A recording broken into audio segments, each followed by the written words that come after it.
Welcome back to the Royal Chronicles. I'm Hannah. Glad you're joining us today. I know it's been a while since our last episode, but we're hoping to get on a more regular schedule. Luke, you glad to be back? I am. Awesome. Great.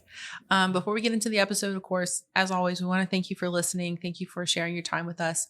If you're not already, make sure you like, share, subscribe. You can find us, of course, on Spotify, Amazon Music, and follow us on our social media accounts. We're pretty active on Instagram, TikTok, Facebook, Twitter, and we're also becoming a lot more active on YouTube, posting not just some of our podcast episodes, but some more fun stuff like our Tea and Shenanigans little show that we do and other fun things like that. But anyway, let's get to it. Luke, what are we doing today? Where are we? So today we're returning to the Principality of Monaco to look at the lives of two of its most famous royal members. Princess Grace Kelly, known for her film career, and her husband, Rainier. Rainier the Third. I always thought that was a really cool name, Rainier. Anyway, yeah. We haven't repeated a country or anything close to it. We haven't repeated an episode, I should say. And we kind of chose to do this because our first Monaco episode was quite popular and people seem to really enjoy it more than some of the others. And I did too. I really enjoyed talking about Monaco. And of course, I don't know if I mentioned it before, Grace Kelly is my favorite princess of all time, hands down. And it's not because she was an American. We'll get into why. But yeah, as you say, she was probably one of the more famous faces of Hollywood in the 1950s, if not, let's say top 5 or something. I mean, she was definitely an it girl at the time. She's known for she did a lot of movies with Alfred Hitchcock, which were fantastic. There's some of my favorite films of all time: Rear Window, To Catch a Thief, Dial M for Murder. Yes. Was that Hitchcock or was that? I don't think it's Hitchcock. It seems like a Hitchcock film. But anyways, she did a lot of great films. It was a relatively short career, all things considered. I mean, the fact that she's remained this icon decades later, and she only did, I want to say, I think it was around 25 or 27 films total. All of them were just these massive hits, and they're these classic films. But anyway, that's what she's probably most famous for. But before she got to Hollywood, let's set up kind of her beginnings, her early years. So she was born in Philadelphia? Mm-hmm. Okay. She was born in Philadelphia to I believe her father was Catholic, her mother was Lutheran, who became Catholic. So she was raised Catholic. Her family was, or at least her father was of Irish descent, so Irish Catholic. He was involved in politics. I think he ran unsuccessfully for, I believe it was mayor of Philadelphia. But he was an Olympian. He was a gold medalist, I believe. In what event? Oh gosh, I read about it at one point. It wasn't. I'm going to get it wrong. For some reason, I want to say it was a track event. Yeah, I was going to say running, and that's not the correct way to say. Gosh. Anyway, he was athletic. Yes, but let's see. What is sculling? That told me that. Oh, it has something to do with rowing. Oh. See, that's why it didn't stick in my mind. I've never heard the. See, I'm very unsophisticated in that way, but I do know that he made his money. They weren't super wealthy, but they were quite well off, and he did that through his brick making business. And wasn't he referenced in a movie in the 1930s? Okay, so this is where it gets really kind of funny to me, is that he was supposedly the model for the George Kittredge character in the Philadelphia Story. Katharine Hepburn's fiance at the beginning. Right, in the film. And it's a funny connection because Grace Kelly's last film was called High Society, which was the musical remake of the Philadelphia Story. And so the character of her fiance was modeled after her real life father. Go figure. So the remake trend has been in Hollywood forever. Yeah, absolutely. So yes, that was her beginning. She had oh my gosh, was it two sisters and a brother? Hmm. Something like that. So she had a few siblings.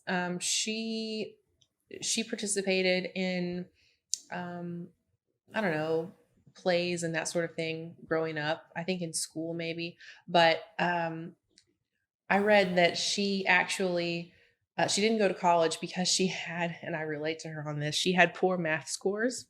And so when she didn't get into, university she wanted to go to, that's when she kind of told her parents, "Look, I really want to give acting and the stage a try." She didn't say, "Oh, I want to go to Hollywood and be in movies." She wanted to be on the stage. And so for that, she relocated to New York City, as one does.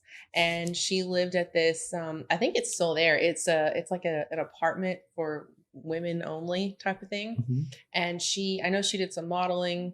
She attended, you And remember? it's for actresses specifically, right? Or No, it was artists? it was for single ladies who, didn't want to live alone and that sort of thing. But she attended the American Academy for Dramatic Arts in New York. And she actually auditioned using a scene because, I should have mentioned this before, her uncle, George Kelly, was a playwright. And she auditioned for that using a scene from one of his plays called The Torchbearers. I thought that was interesting. How many people can go audition using material from their uncle? Yeah. I'm sure there's And more than I had heard realize. that some of her early roles were in adaptations of some of his work.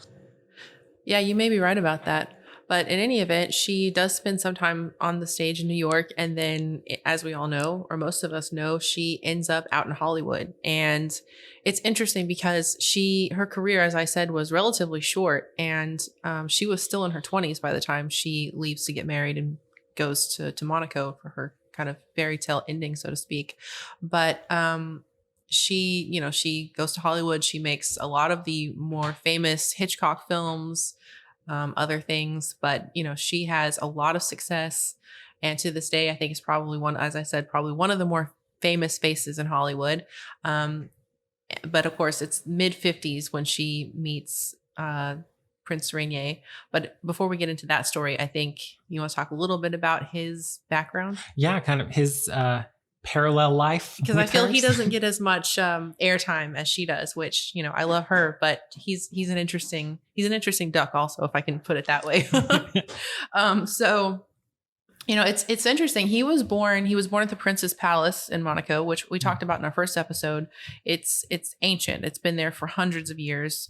And it's on the Rock of Monaco, as it's called. He was born there. And did you know he was the first native born prince since, I might mispronounce the name. Is it Honoré the Fourth? Not sure exactly how the Monegasque pronunciation would be, but in French it would be Henri. Henri? No, spelled like Honore. Yeah. I thought Henri was like Henry, like Yes. He. No? But the spelling's different. Okay, see, this I have no knowledge of French. Anyway. It's terrible. I don't know either. But. Say Henry or Henry as Henri. Okay, see, I can't do it. But anyway, that was in 1758. So he was the first Prince of Monaco to be born there since then. The other ones had all been born in Paris or at their estate over in France. Various other places. And we discussed a little bit about this story in our first episode on Monaco. Rainier's mother was essentially the love child of Prince Louis and his mistress, lover, whatever. And it's an interesting story because she was, of course, born, she was illegitimate, and it wasn't until she was 20 or 21 that that is Prince Louis, adopted her and then, of course, made her the heir to the throne. But that doesn't happen every day. No, it does not. It absolutely does not. And she was his only child? Yes. Oh. Yes. And then Rainier's father was Count Pierre of, I'm going to get this wrong again, Polignac, Polignac. I'm guessing this is a French title. I suppose. It's not one I'm familiar with. Well, he was half French and half Mexican. Interesting. Isn't that interesting? And he kind of took on Princess Charlotte's dynasty, which is the House of Grimaldi. And when they got married, he was made Prince of Monaco by his father-in-law. So yeah, I I think those are little things you don't hear about in this part of the story. But neither of his parents succeeded to the throne. No, see, he succeeded his grandfather because I think it was his 21st birthday, the day before, in 1944, Charlotte, Regnier's mother, renounced her right to the throne. Don't really know. I have no idea why. I haven't read a reason given. She just renounced it, which made Regnier the heir presumptive, and which is why he succeeded his grandfather.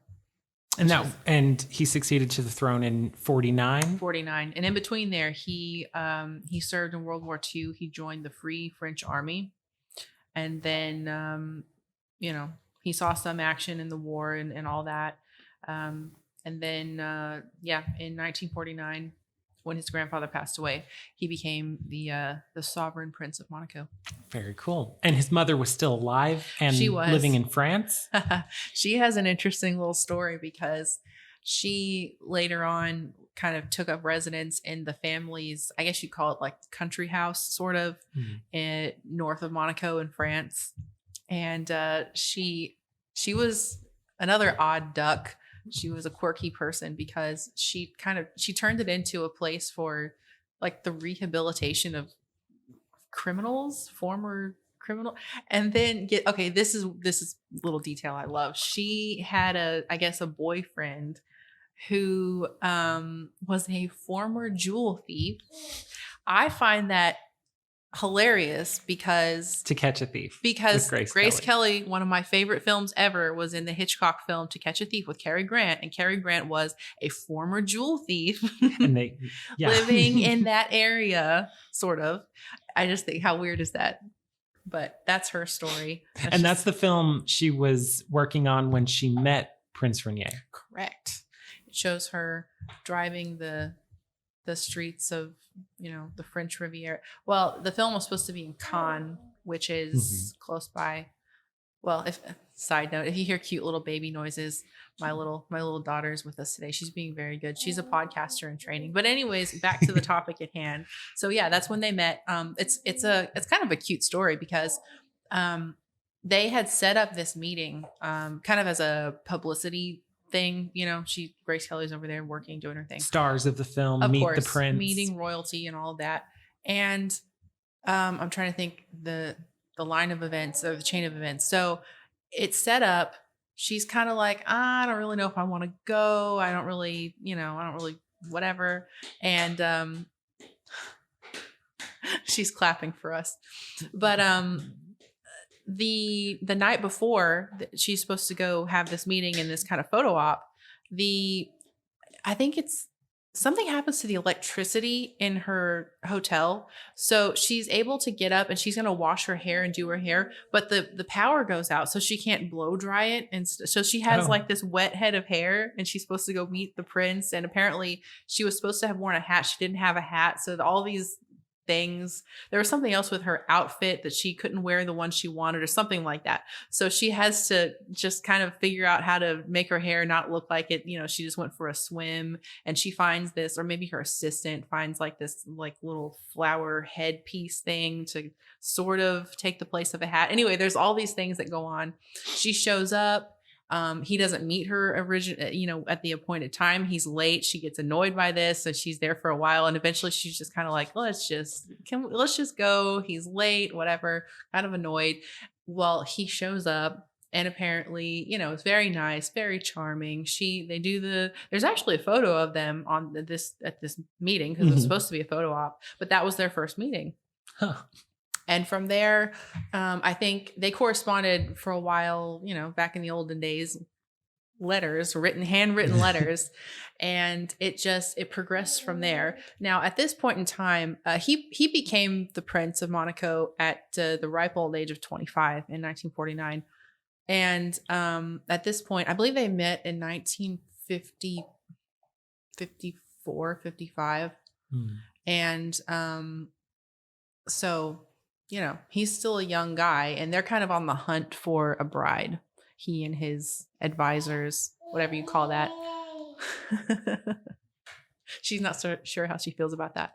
But So there's speculation. There's been ink spilled on the topic that that is, the court, I suppose.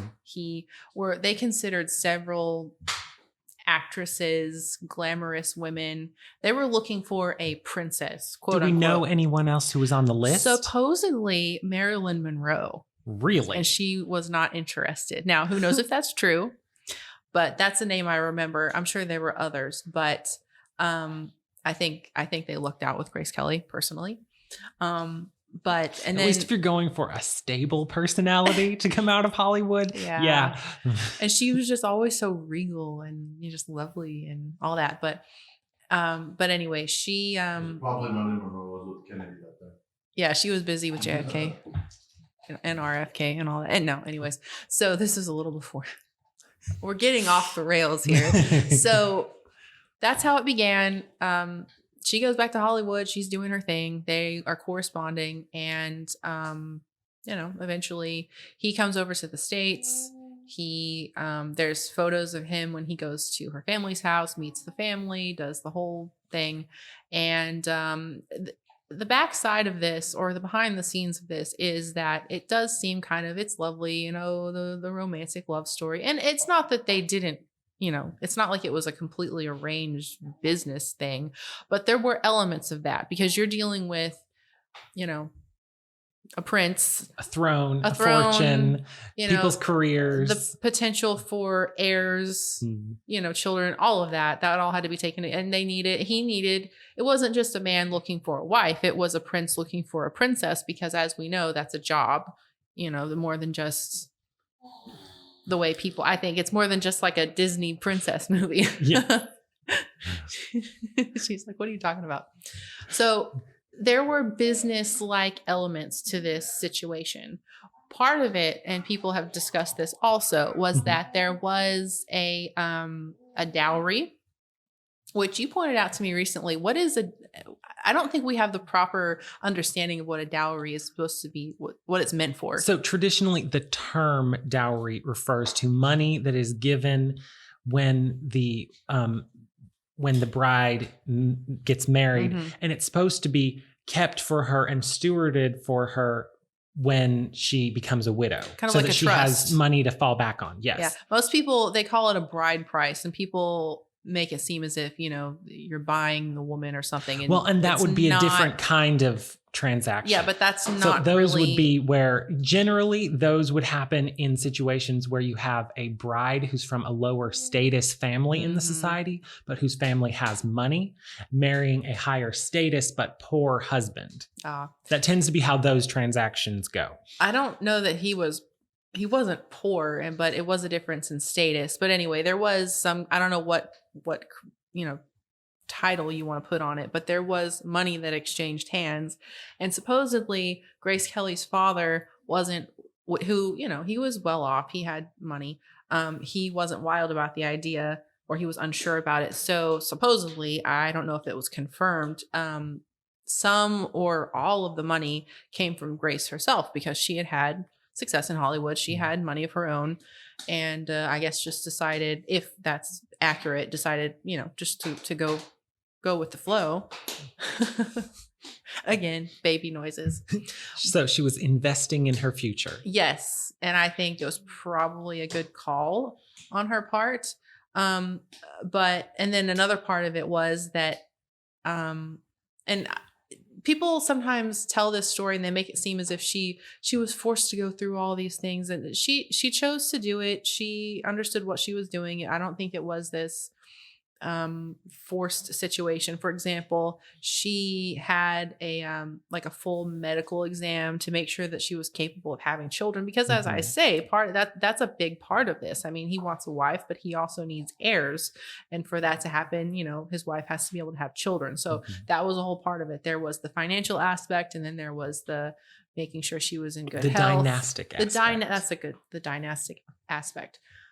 But that's the whole thing. And there's multiple or conflicting stories as to how they were engaged. I read in a book, I think I mentioned it in the first episode we did about Monaco. I think it's called Once Upon a Time, the book.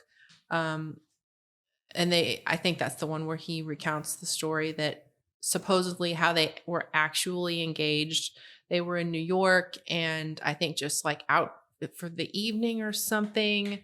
And Rainier just kind of proposes in a kind of unassuming sort of way with that massive rock of a ring. It's fabulous. But anyways, which incidentally, did you know she wore that ring in her last film, High Society? Yes. That huge thing on her finger. But anyway, I think the official story was a little more theatrical. I don't remember the details of it. It just sticks in my mind what was supposedly the actual story. But in any event, he proposes. She accepts. They have kind of this press conference. I think it was at her family's home in Philadelphia. And I mean, that the ball just starts rolling from there. And it's just, her life is never the same after that.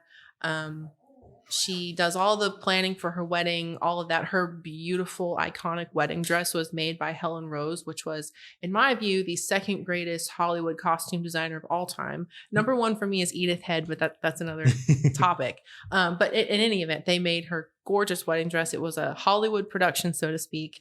And all of that's done before she goes to Monaco. And there was even a film made about like the engagement, yeah, like a documentary. It was like a kind newsreel sort of thing. So she, fast forward a little bit, she finishes her last film. And I really think at the time, she probably didn't know, or probably everyone else didn't know, that was going to be her last film ever. Never going to make another movie. I don't know if she really thought to herself, I'm never going to do this again. Probably not.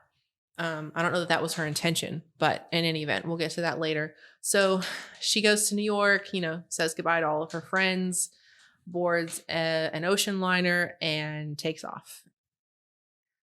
She heads to Monaco, and there's some great old newsreels showing that. I think you can find them on YouTube when she arrives in Monaco and all of that. It's not done in the States, but it's fairly common other places. She and Rainier had a civil ceremony, and then they had the big religious church wedding. Okay. So, they did that, and of course, but the one that everyone sees is the church wedding with her dress and all of that. But that's how their story together begins, essentially. And there's a lot that goes on. There's a lot of change in the world between when they meet and get married and the end of her life. Do you want to talk about some of you may be aware, especially if you're listening to this podcast, I assume you're definitely into royalty and monarchy and whatnot, and the film Grace of Monaco. Oh yes, with Nicole Kidman. I've seen that. Have you? Okay, so what did you think of that film? It was interesting. Some of it seemed a little not fantastical, but just a little not super realistic feeling. Right. So there's a part where it's depicting and it is true.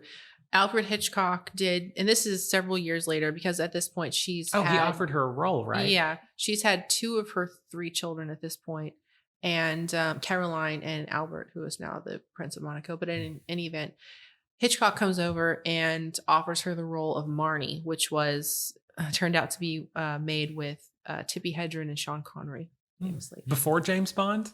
I think it was. Okay. It was very early 60s. It's okay. I mean, I'm a big fan of Hitchcock, but it wasn't his best. It turned out to be a good thing that Grace Kelly wasn't able to do it, because it wasn't like this huge success. No, maybe it would have been with her, but I don't know. In any event, the best thing about that movie is Sean Connery. But he goes over and he pitches it to her, and she's into it. She wants to do it. In the film, it makes it seem sort of as if Rainier is not super supportive exactly. And in reality, he didn't really have a problem with it. It was other people, it was advisors, it was courtiers, it was whoever that felt that it was inappropriate for the Princess of Monaco to be in that sort of film or whatever.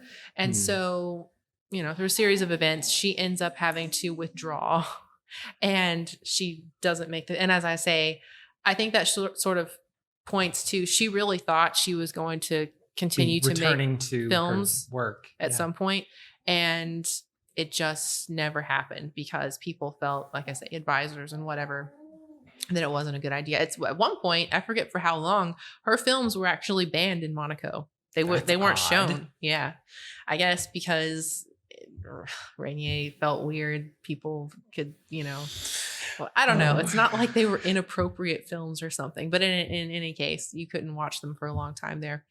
It took away some of the mystery. Yeah, and I kind of understand that. I get where they're coming from, or where he might have been coming from on that. Baby agrees with that. She was applauding my point. Yes, it's a good point to make. Anyways, so that's how it goes. I think she was an interesting character because she, in the beginning, and I'm speaking of Princess Grace now, she was a little, I don't know if hesitant is the right word, going from, an actress to royalty. I think people imagined that wouldn't be a huge change, but in reality, it absolutely is. I definitely think it's a huge slap of reality when the wedding's done and the fanfare is over and real life sets in, such as it is for a royal. I think that is non-royals who marry and kind of go, whoa, this is not Different. not quite what you see in movies. Another interesting thing is that she did study French in school, but I remember reading that she kind of found that she wasn't as fluent as she thought she was. And so, of course, Monaco, everyone speaks French, everything's done in French. And so she kind of had to relearn and become more comfortable with it because, in her public life, she was speaking French. Imagine. I would just be overwhelmed. But anyways. And that is a very classic struggle of princesses who marry, outside their home country. Yes. Having to learn a new culture, a new language, right. all of that. Yeah. It's funny. I read that growing up, their children would speak English with her pretty much and French with their father predominantly. Interesting. Yeah. Just switch back and forth, I guess. But anyways, so they had 3 children. Caroline is actually the oldest, but at that point, I guess they hadn't changed the law about, female children. So Albert, who is the current Prince of Monaco, was actually second born. But in any event, do you want to get into a little more intrigue? And it kind of goes back to, remember how I mentioned Grace of Monaco, the film? Yes. These 2 events were depicted in the film, although it was hideously inaccurate. Do you want to talk about that? So in the film, the French government is upset with the principality for allowing French citizens to use it as a tax shelter. Yes, and France, I believe, also wanted to be compensated for, or perhaps better compensated for, the services that they rendered to Monaco, which is defense, a lot of things. Yeah, don't they get their electrical power? I believe that's correct. Nearby. Yeah. I mean, they pretty much have to get France. everything from some other place. It's this tiny little country, but no, continue. And then there's also a coup attempt that is by Prince Rainier's sister and husband. Yes, and that's at least it's portrayed as being supported by the French. Yeah, well, yes. I don't know technically who approached who. I suspect. I believe it was France. And it was, who was the president at the time? President de Gaulle. Yeah, I want to say Jacques Chirac. It's just a catchy name, but that's the wrong time period. Anyways, but in any event, what ended up happening, and they portray this in a very dramatic, of course, theatrical fashion in the movie. It's not really accurate. But Rainier's sister and her husband were working against her brother. And supposedly the deal was that they were, through their influence, whatever they thought they were going to be able to do, they were basically going to try to deliver Monaco to France. That is, give it over to them in exchange for having Rainier removed from the throne. And of course, the sister being Installed enthroned as yes. princess.